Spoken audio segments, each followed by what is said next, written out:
Witam Państwa bardzo serdecznie. W moim dzisiejszym filmie opowiem Państwu o polityce państw zachodnich wobec Żydów, zanim jeszcze doszło do Holokaustu. Dowiecie się, czy mogły one uratować Żydów przed zagładą.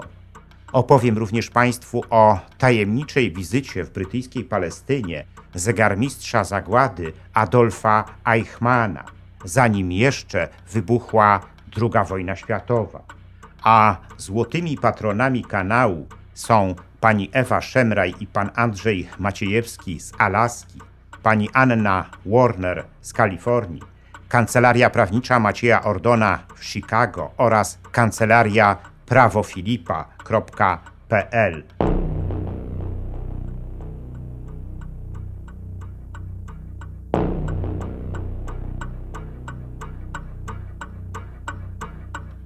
Dochodziła godzina 17 2 października 1937 roku, gdy przy nabrzeżu portu w palestyńskiej Hajfie zacumował niemiecki parowiec Romania.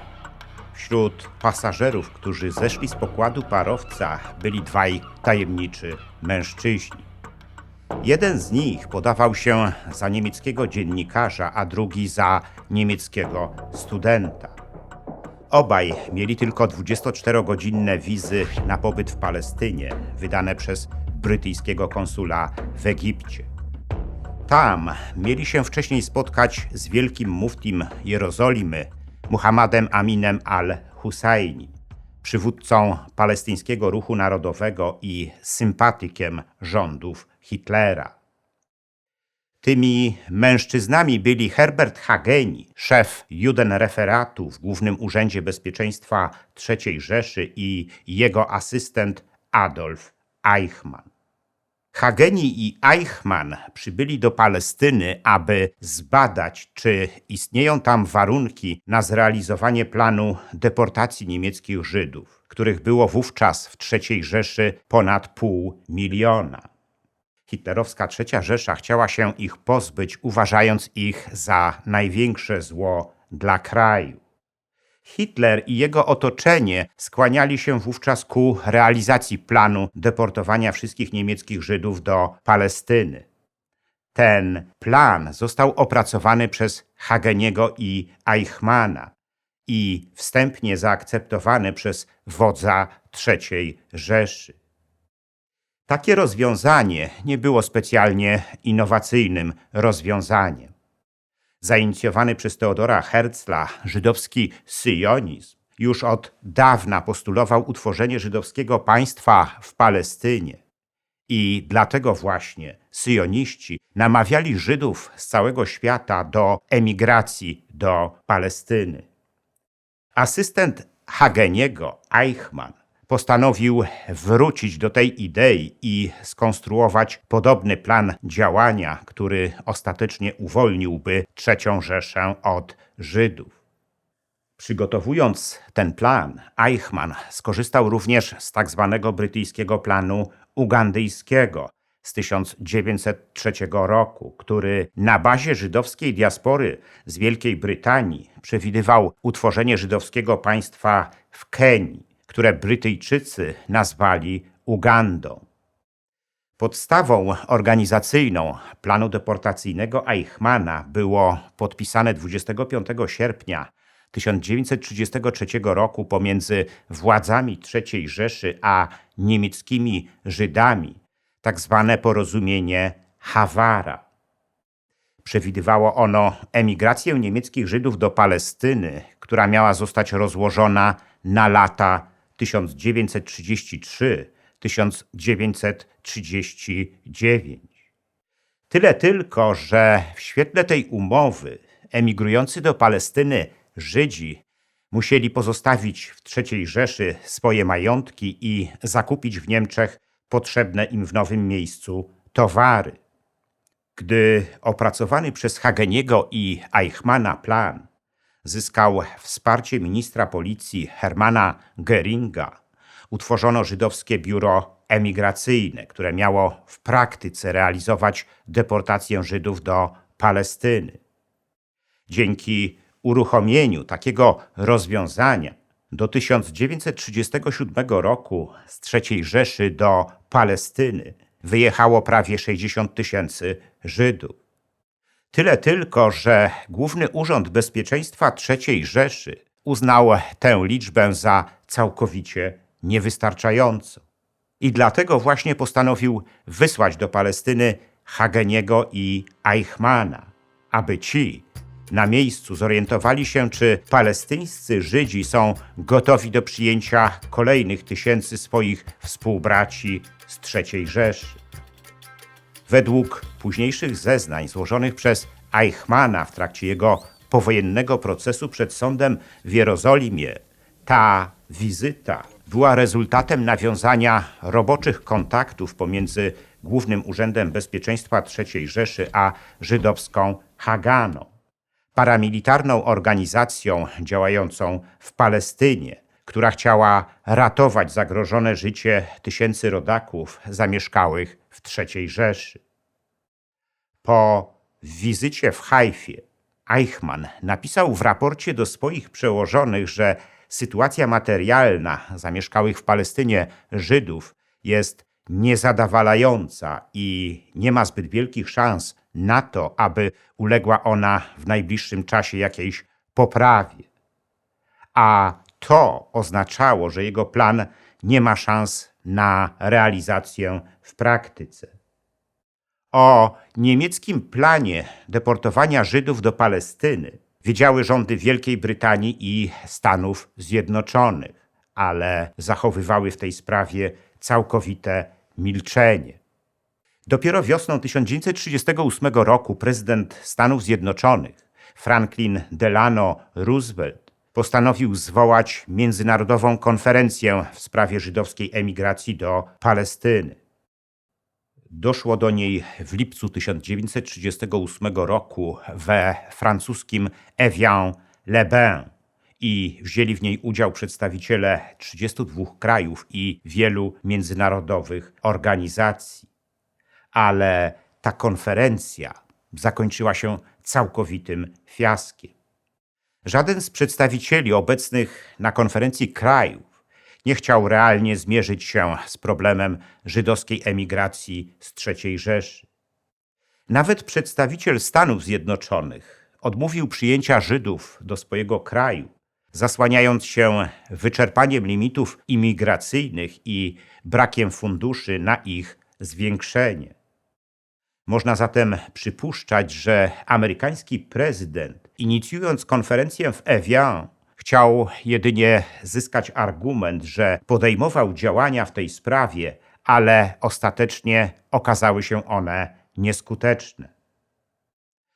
Ostateczny cios palestyńskiemu planowi Eichmanna zadała Wielka Brytania, która kilka tygodni później wycofała się z deklaracji Balfoura mówiącej o stworzeniu żydowskiego ogniska narodowego w Palestynie i mocno ograniczyła żydowską emigrację do niej, która i tak była wcześniej przez nią hamowana.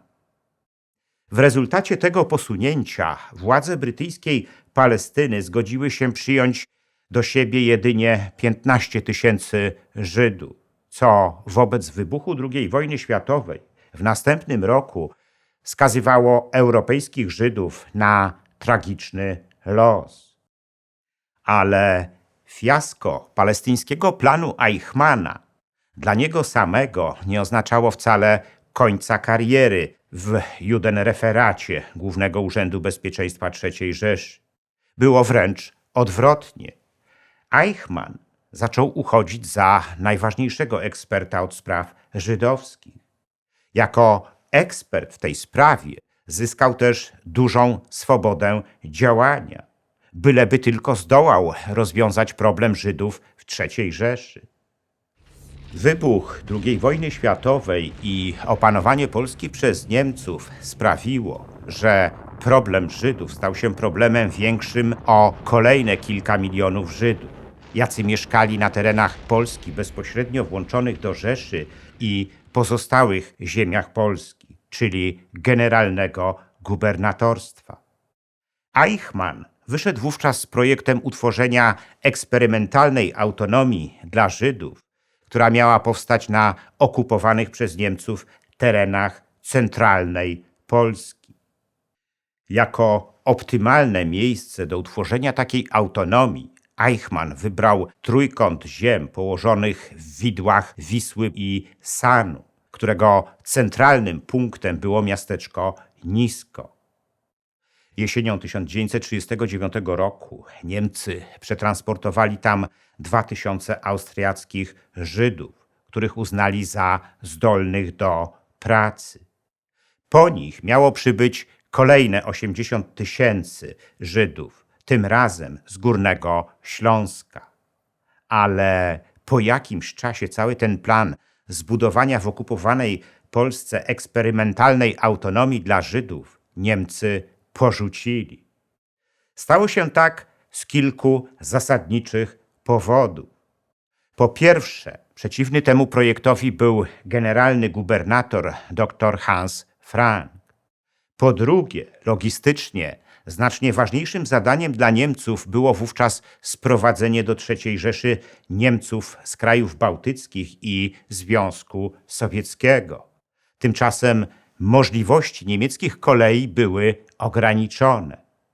I wreszcie po trzecie, wybrany przez Eichmanna teren kompletnie nie nadawał się do osiedlenia tak dużej liczby Żydów.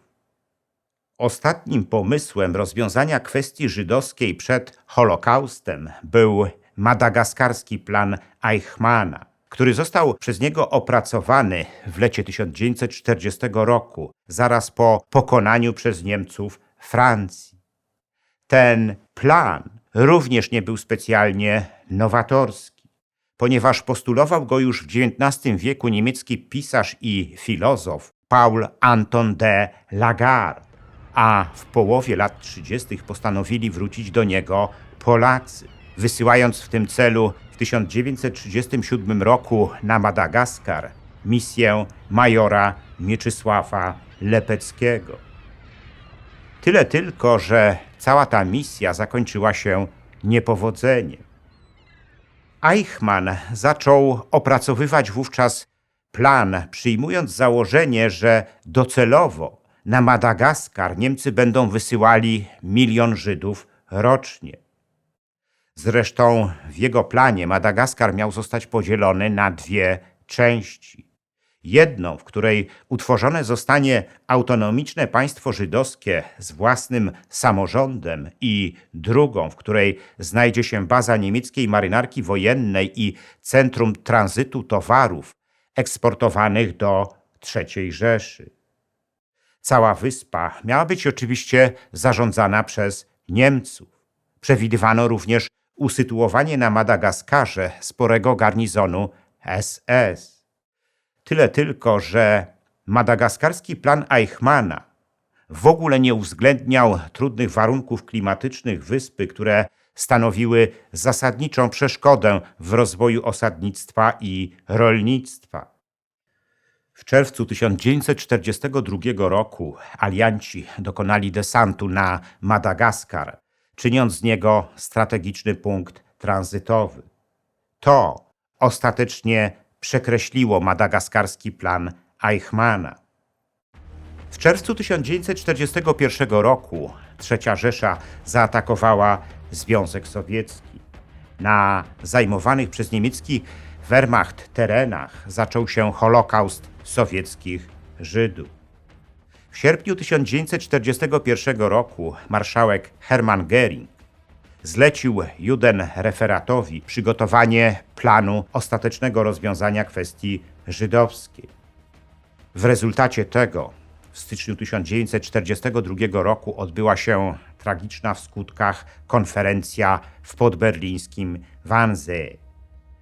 Biorący w niej udział przedstawiciele Głównego Urzędu Bezpieczeństwa III Rzeszy i najważniejszych niemieckich ministerstw powzięli tam decyzję o uruchomieniu planu deportowania wszystkich Żydów do okupowanej Polski i ich zagłady w utworzonych na jej terytorium niemieckich obozach zagłady.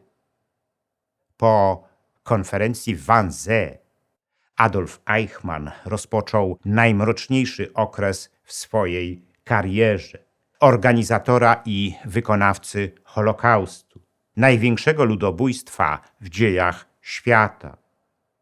Z pewnością nie doszłoby do niego, gdyby nie obojętność Zachodu, który nie chciał przyjąć do siebie prześladowanych przez Hitlera Żydów.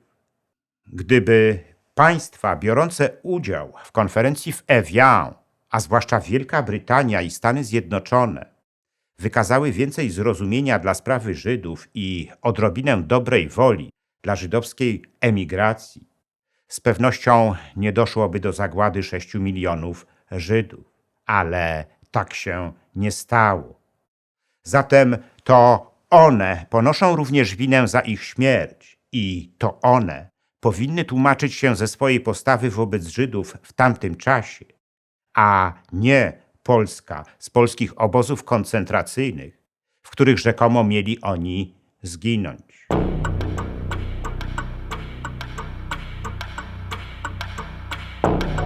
W następnym moim filmie przedstawię Państwu historię grupy Bilderberg, która uważana jest od wielu lat za nieformalny światowy rząd. Dowiecie się, czy rzeczywiście takie stwierdzenie jest prawdą. To historia pełna tajemnic i dlatego warto ją poznać. Ten film zatytułowałem „Kto naprawdę rządzi światem? Tajemnice grupy Bilderberg”. Gorąco zapraszam do oglądania.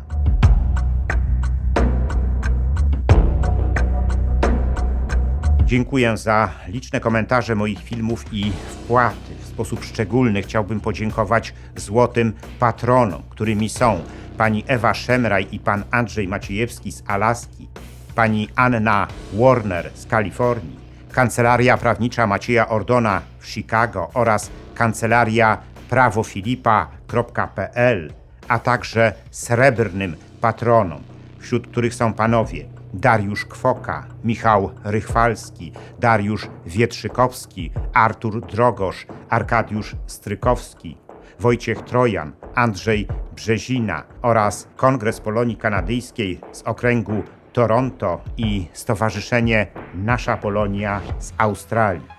Zachęcam wszystkich do wspierania mojego kanału, co pozwoli na jego dalszy rozwój. Teraz można to zrobić nie tylko przez Patronite.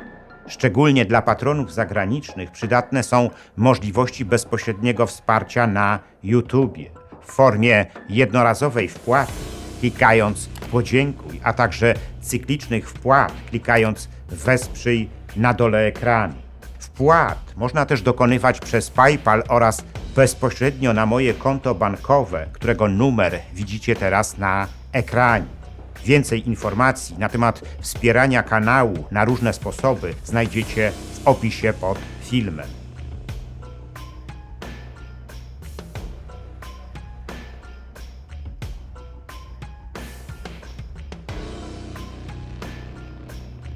Jeśli podobał się Wam mój film, udostępnijcie go znajomym, dajcie łapkę w górę, kliknijcie subskrybuj, a także wesprzyjcie mój kanał, za co z góry dziękuję.